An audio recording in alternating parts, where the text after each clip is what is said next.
the systemic approach, right? And then there's the in the moment approach. And so the systemic approach, some of which you have been doing and are doing, are things like singing, right? Things like relaxing the front surface of the body, things like, essentially noticing when the energy gets stuck, things like that, where you essentially allow yourself, for your vehicle to be your instrument to be as smooth as possible, right? So I know you're doing these things. I'm just saying it for completion's sake. Then it's a little bit like you have to have a gym routine for speaking up. So, and the gym routine for speaking up starts with very little tiny, ridiculously tiny weights. Remember in the 80s when the people did aerobics and they had these little hand weights, and it's like, really? Like these tiny little things. So you have to start with those, essentially. And what that is that you, in, let's say, non-confrontational, non-important situations, practice speaking. So in the buffet line, on a table, right, where you essentially make yourself known as a means of really strengthening the apparatus of your communication when it isn't crunch time. Because, of course, if you don't speak, and the only thing that causes communication is immense pressure, then that immense pressure comes out ballistic, so to speak, and then it feels like you're like, ah, and so the key is to prep long before then, where you're just able to articulate when nothing's at stake, and then start articulating when tiny little things are at stake. Whatever that might be, saying no on occasion when you typically wouldn't, because it's not worth even going through the hassle of saying no, right? Like those kind of things. So you up the weightlifting so that then when it comes to the actual communication, you're strengthened, so to speak, right? So that's something you can do continuously, where you essentially over communicate where it doesn't matter. That would be a fun practice for here. And it will feel awkward and you'll feel weird, and because there is, of course, also strengths in taking things in and all of that, but the fact that you're looping means it's unfinished communication, right? So when something happens that makes you loop, the way to deal with it is to get it out of your head, and that's writing, right? So if there is looping happening, the first thing to do is write the communication that you couldn't say, and write it as fully as you can. That over time allows for the to happen, right? The kind of downloading to happen, and eventually you'll be able to go from the download to the download. So anytime something isn't communicated, write it. You don't have to share that communication necessarily, but of course you could, if that's the only recourse you have in that moment. But your practice there is to get it out, so it can't loop. And then bodily, I think one of the things that you probably already know is when that block starts happening. Noticing when that block happens, when the words rise and then get pushed down, and when that happens, move your body in ways that kind of counteracts that closure. So those are a whole bunch of different strategies in different domains you can combine and mix and match. Anyone who's 82 was born and grew up during World War II, right? Yeah, so 43, so middle, So even if he was already in the States, meaning his parents were in the States, he's first generation then, of immigrant parents who went through World War I, probably in Italy, right? So you have to remember that these things don't just fall off the sky, right? And that's also in you. There's many generations of people who had very hard lives, such hard lives, as a matter of fact, that they risked everything to leave their country, to go to a strange country and start from the beginning, right? So don't assume that his attitude isn't one that was hard fought for, right, and hard won. You know, that's always an important piece to understand is, you know, he might feel entitled to you, but there might be a reason why he feels entitled. He might have, you know, had to do enormously difficult things to get to where he's at, and so did his father and his mother and their parents, and so on and so on. So we don't know how people end up being that way, but we do know how we end up being that way, right? So meaning, you know, there were certain stereotypes that you were trained towards, that your mother perhaps supported, that worked for you because it gave you love. You know, there's all kinds of shit that happens. So these cards are essentially representations of imprints that all humans carry, right? So I come from a Jungian background, and I've done very extensive work in mythology and archetypes and imprints, and, you know, and with that I developed this entire thing around flavors, and as a means of making this apparent in, let's say, the sexual domain. But of course, it's not just in the sexual domain that we're working with this. We're working with this in all domains. And so imprints from our family are one of the most common things that then imprints our relationships.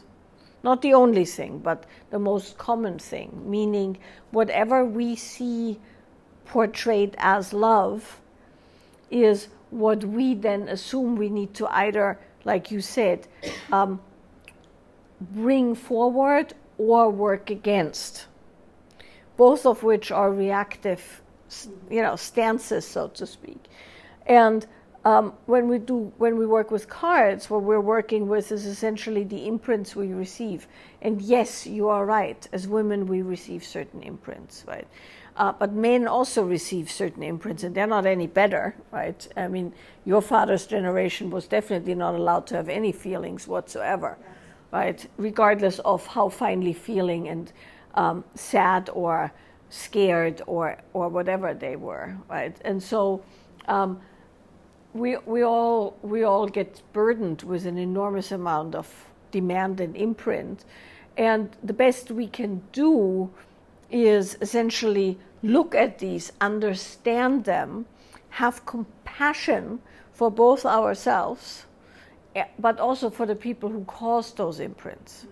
Because, you know, it's useless to blame people who did the things they did now, right? It's completely, there's no, I mean, even if your father said, I'm very sorry, I love you, you know, I love you. I never wanted you to be a subservient little girl. This is just how I thought it was. That wouldn't change your behavior. You'd have maybe a cathartic moment of, you know, release, but then you'd go straight back to behaving that way, all right?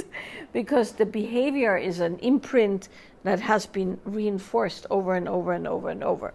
So it's a good idea to kind of allow our imprinters out of jail, so to speak, right? And take the responsibility for undoing it.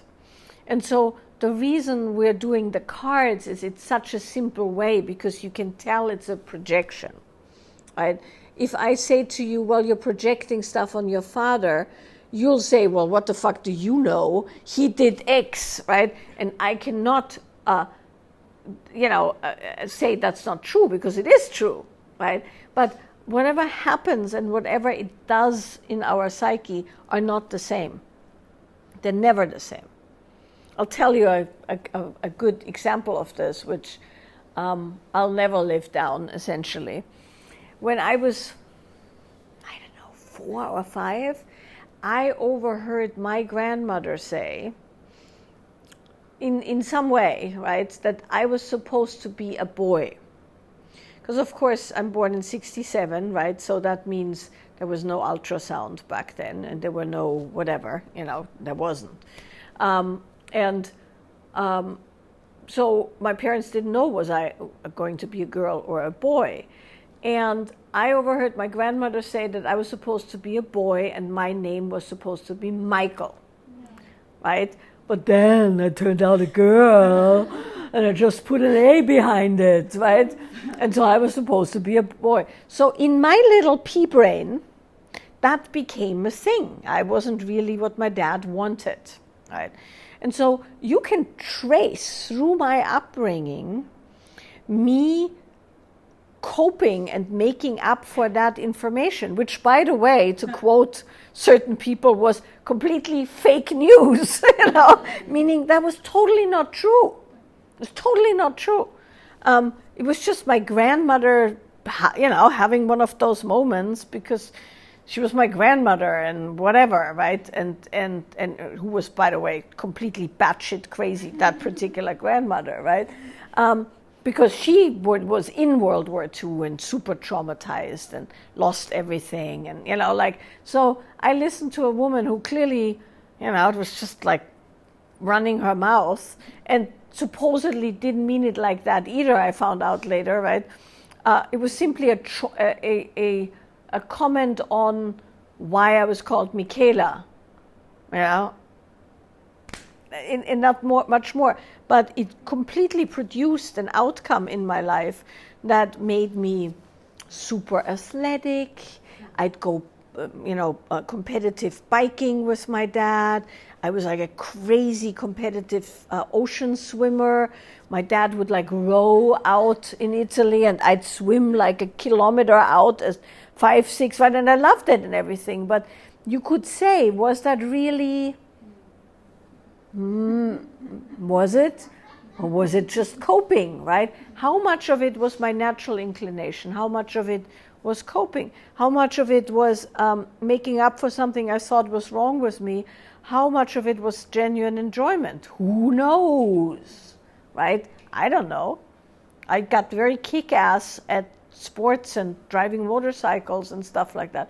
Would I have been that if not for that comment? We'll never know, right? We'll never know. So it's useless. And the reason I'm saying I'm never going to live this down, I made the crucial mistake that most people at some point in their life make, particularly when they go into psychology and stuff like that, which was that once I had enough psychological knowledge to be a real asshole, right? This happens with people in self-help workshops too, right?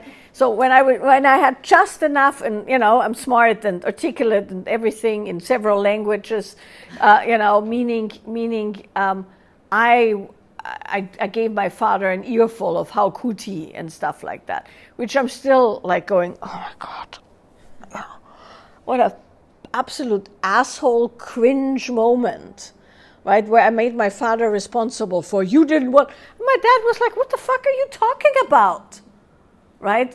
You were so wanted and loved, and I was so excited.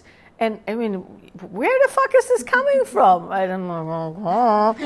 But of course, in my mind, I'm like, oh, that's just this justification, right? So it took years for me to undo the damage, so to speak, right, that I had made in my weird early psychological training brain, accusing my father of things. And so we all do that, and we do that in subtle ways and not so subtle ways.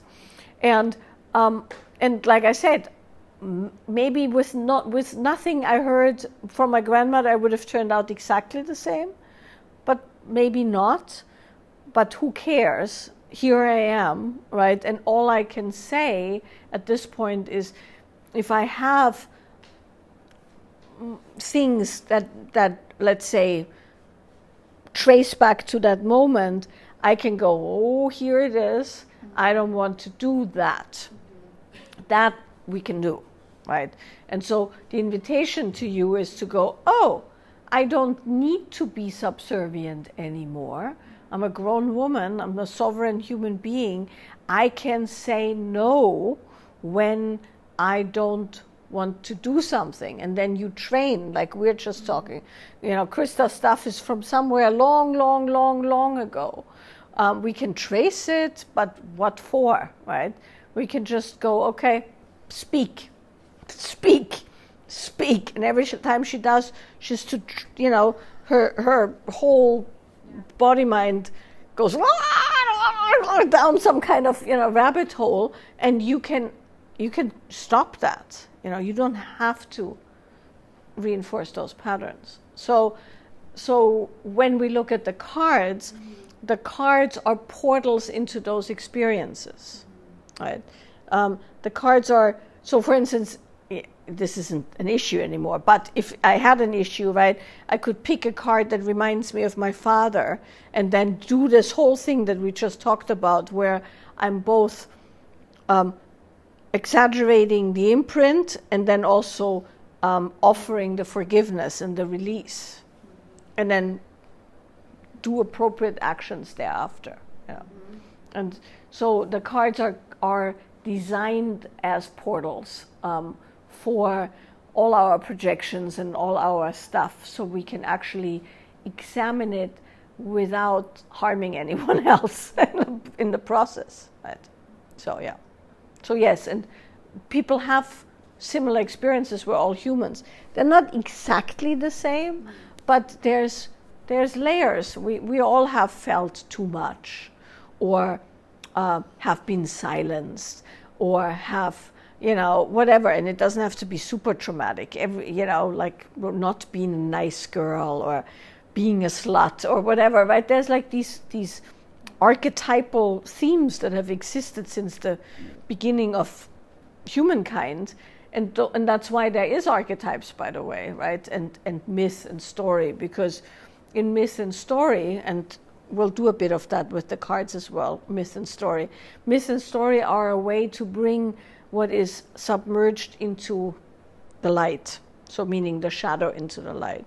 And myths and story do that for us because it's the age-old stories.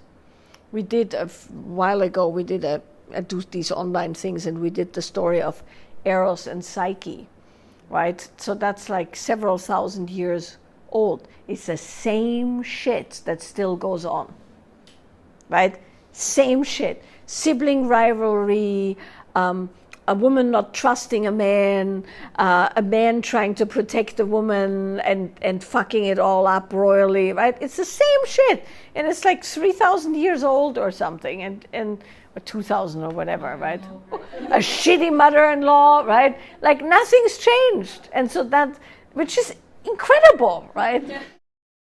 Well, there's a few things that can happen simultaneously, concurrently or simultaneously, right? And one of them is that when you start moving for release particularly, which is what we did, the feeling of like purging or releasing can go all the way into feeling extremely nauseous, right? Because our body knows that ridding itself of things is often a ugh, right? So that's one thing. The second thing is that often old, let's say, pockets of tension, contraction, reaction to situations are stored with the adrenaline still in it, so to speak. Meaning, these are very complicated processes where when you have a, let's say, I'm saying this in the widest sense of the word, a traumatic experience, the body has to cope, and the coping includes a tensing, and that tensing often includes an entire set of information stored in the fascia and other places that then when it releases produces the initial adrenaline response.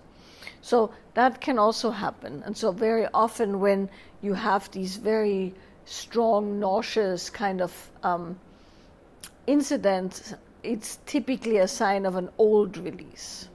So that can happen. But what can also happen, and that's always the first thing to check, is that you accidentally started breathing up your front.